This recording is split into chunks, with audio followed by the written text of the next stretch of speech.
से बेहतर का प्रयास करो, मिल जाए नदी तो समुद्र की तलाश करो, टूट जाता है शीशा पत्थर की चोट से, टूट जाए पत्थर ऐसी शीशा की तलाश करो। नमस्कार, मैं नीतीश कुमार, आप देख रहे हैं इंडिया नेक्स्ट। फ्रेंड्स, मैं प्रेजेंट है जम्मू डिस्ट्रिक्ट में और अभी मैं प्रेजेंट हूँ अशोक फिजिक्स जोन जम्मू में। और आइए जानते हैं अशोक सर के कुछ स्टूडेंट के बारे में, एक्सपीरियंस लेने का कोशिश करेंगे और टीचर किस तरह कंटेंट देते हैं उसको भी लेने का कोशिश करेंगे। आइए बने रहिए हमारे साथ। आ सकते हैं सर अंदर।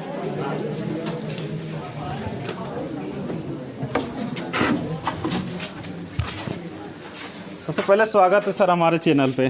जी आपका भी। कौन से सब्जेक्ट पढ़ाते हैं सर? मैं फिजिक्स पढ़ाता हूँ। अच्छा, कब से पढ़ा रहे हैं?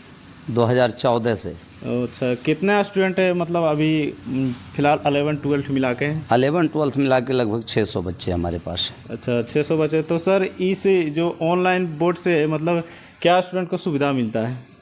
ऑनलाइन तो फ़िलहाल हम अभी यूट्यूब पर नहीं पढ़ा रहे, लेकिन ये डिजिटल बोर्ड से ये होता है कि अभी कोई भी फिगर को ड्रॉ करना होता है, जैसे अभी किया भी है, तो फिगर वगैरह ड्रॉ करने में, किसी ग्राफ को दिखाने में, किसी वैसा जैसे अभी हम बच्चे को बताते हैं आर्किमिडीज के सिद्धांत में कि बड़ी बड़ी जहाज़ें पानी में क्यों नहीं डूबती है। अच्छा, तो हम तुरंत गूगल से सर्च करके एक बहुत बड़ा है ना पानी की जहाज़ को स्क्रीन पर ले आते और उसके द्वारा बता दिया जाता है कि हम बच्चे को इसके बारे में, इस सिद्धांत के बारे में ढंग से कैसे सीखा जा सकता है। तो सर गांव के स्टूडेंट को क्या मोटिवेट करना चाहेंगे सर? देखिए, गांव के बच्चों को सबसे पहले हम ये कहेंगे कि गांव में क्या होता है कि बच्चे केवल और केवल गणित पर ज़्यादा ध्यान देते हैं। हाँ, गांव में जितने हमारे ट्यूटर भाई भी हैं तो वो केवल और केवल गणित को ज़्यादा पढ़ाते हैं, जबकि जब बच्चे यहाँ पर 12th में या 11th में पढ़ने आते हैं तो जब वो साइंस चुनते हैं तो साइंस में फिजिक्स, केमिस्ट्री, मैथ, अब मैथ की ज़रूरत है बहुत ज़्यादा है, क्योंकि मैथ ही हमारा टूल्स है जो कि फिजिक्स और केमिस्ट्री को हल करवाता है। तो फिजिक्स और केमिस्ट्री का भी कुछ ना कुछ थोड़ा बहुत ज्ञान बच्चे को होना चाहिए, ताकि यहाँ पर हम जब स्टैंडर्ड लेवल का जब फिजिक्स पढ़ाते हैं तो बच्चे समझ नहीं पाते हैं। तो गांव के बच्चों को हम यही कहेंगे कि जब भी आप 9 से पढ़ना स्टार्ट करते हैं तो फिजिक्स और केमिस्ट्री पर आप ज़्यादा ध्यान दें, मैथ भी पढ़ें और फिजिक्स केमिस्ट्री को साथ साथ पढ़ें। तो सर जो स्टूडेंट यहाँ जम्मू में रह के पढ़ रहे हैं आपके पास, क्या वो आगे के एग्ज़ाम निकाल सकते हैं पढ़ के यहाँ से? देखिए, यहाँ का जो बच्चा अभी पढ़ रहा है, ये लगभग बच्चे जो हैं वो बिहार बोर्ड के बच्चे हैं, और बिहार बोर्ड के बच्चे इस बैच में टोटल बिहार बोर्ड के बच्चे हैं। बिहार बोर्ड के बच्चे को हम फिजिक्स उतना पढ़ा देते हैं जितना ये लड़का कहीं भी जाता है, कोई भी जनरल कंपटीशन में जाता है और वहाँ फिजिक्स की सवाल पूछी जाती है तो बेधड़क वो फिजिक्स का सवाल का जवाब दे सकता है। अच्छा, तो सर कुछ स्टूडेंट से हम रिव्यू लेने का कोशिश। जी बिल्कुल, आइए तो बने रहिए हमारे।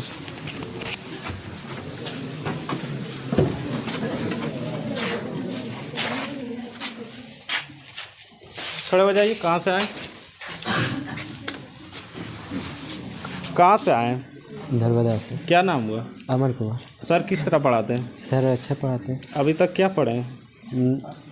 अभी तक तो जो अभी अच्छा, में आने वाले एग्जाम में कितना मार्क्स ला सकते हैं फिजिक्स में? 80% तो आ सकता है। अच्छा सर, ताली बजाइए थोड़ा।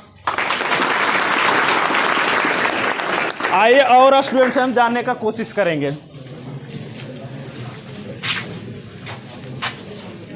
खड़े हो जाइए, इधर से आइए।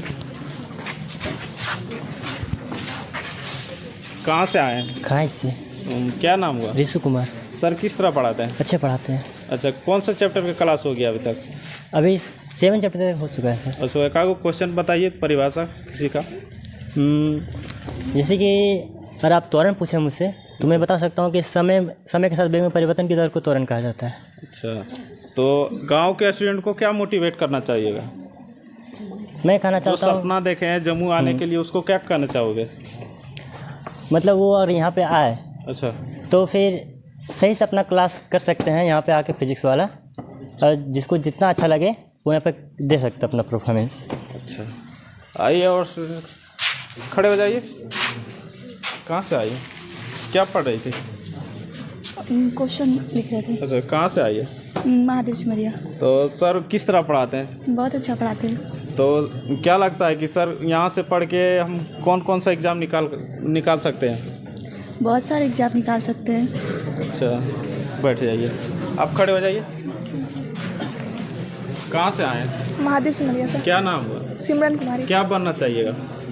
हम आगे चल के सिविल लाइन की तैयारी करना चाहते हैं और हमको जैसा लगता है कि हम सर के पास पढ़ रहे हैं तो सर का जो क्वेश्चन है समझ के हम उसका तैयारी करके निकाल सकते हैं। तो आने वाला एग्जाम में कितना मार्क्स आएगा आपका? मेरा 80+। जमुई में क्या मकसद था कोचिंग खोलने का सर? देखिए, जमुई में मेरा मकसद रहा है कि जब हम पढ़ाई करते थे तो जमुई के कई संस्थान हम आए पढ़ने के लिए।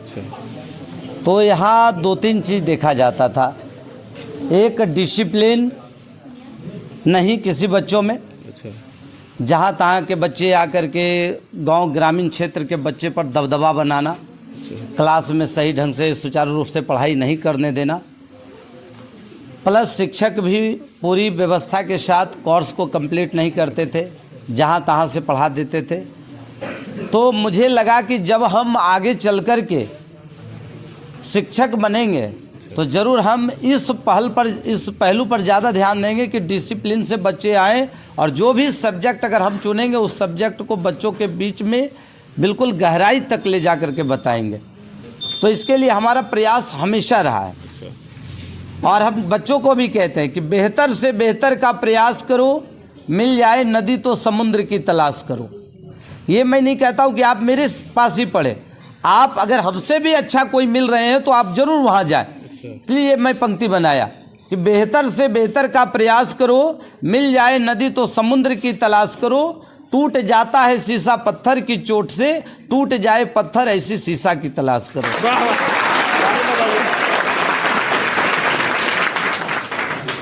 इसी उम्मीद के साथ और इसी सपने के साथ मैं प्रारंभ किया क्लास 2014 में और मैं केवल 3 बच्चे से स्टार्ट किया। अच्छा। और आप देखेंगे मेरा कहीं बोर्ड और कहीं प्रचार आपको नहीं दिखेगा, किसी गली में कहीं कोई होल्डिंग वगैरह नहीं लगा हुआ है, लेकिन आज भी बच्चे उसी जुनून के साथ हमें इस अंदर गली में खोजते हुए ढूंढते हुए पहुंच जाते हैं। हाँ, थोड़ा कमी आई है बच्चों के डिसिप्लिन में। लॉकडाउन की वजह से मोबाइल से ज़्यादा दोस्ती हो गया और मोबाइल जिन जिन बच्चे में मोबाइल हॉबी हुआ है उन बच्चे की पढ़ाई बाधित हुई है। फिर भी अब अभी प्रयास कर रहे हैं कि जितना जल्द हो उस बच्चे को मोबाइल का सही उपयोग सिखाकर और जो मोबाइल का दुरुपयोग कर रहे हैं उससे वंचित कर फिर पढ़ाई की ओर ध्यान लगाए। इसके लिए मैं बहुत प्रयासरत हूँ, बच्चे को मोटिवेट करते रहता हूँ, बच्चे को सिखाते रहता हूँ और ये हमारा प्रयास जारी है। सर मेरा एक आखिरी सवाल है सर, जो गार्जियन पैसा नहीं दे पाते हैं, साधारण परिवार के हैं, तो उनके लिए आपके कैंपस में क्या ऑफर है? देखिए, मेरे पास ये है कि ऐसा नहीं है कि हम बच्चे को, जो गरीब बच्चे हैं उसे पढ़ाना नहीं चाहते हैं, बिल्कुल पढ़ाना चाहते हैं, लेकिन होता क्या है कि ये आभास नहीं मिल पाता है कि ये बच्चे वाकई में गरीब हैं कि नहीं है। क्योंकि हम भी तो यहाँ मेहनत करते हैं, हमें किराया देना होता है, सारी चीज़ें हैं, बिजली बिल भरना पड़ता है। तो ये क्या है कि हमें ये अगर आभास हो जाए, और ये आभास होने के लिए हम चाहेंगे कि उस बच्चे का गार्जियन हमसे ज़रूर मिले, तभी हम जान पाएंगे कि उस गार्जियन के साथ क्या परेशानी है। और अगर परेशानी है तो हम उस बच्चे को बिल्कुल पढ़ाएंगे, पैसा उसमें बाधक नहीं बनेगा।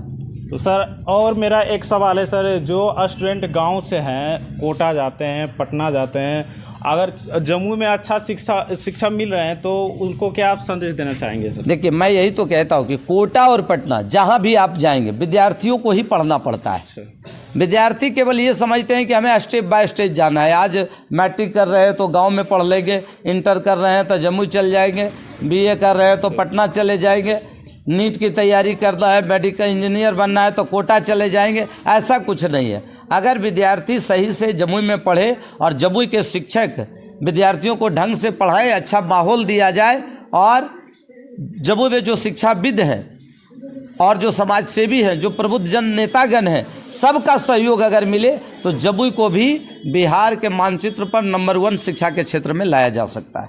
अच्छा। तो एक और आखिरी सवाल है सर मेरा कि आने वाले स्टूडेंट अदर जो कोचिंग संस्थान है उनको आप क्या संदेश देना चाहेंगे? हम हर एक को कोचिंग संस्थान को यही संदेश देते हैं कि आप बच्चे को ढंग से पढ़ाएं। आपके पास जो भी है वो खुलकर बांटें। ये कोई ज़रूरी नहीं है कि अगर 10,000 बच्चे जमुई में रह रहे हैं तो वो कोई किसी एक संस्थान में पढ़ेगा।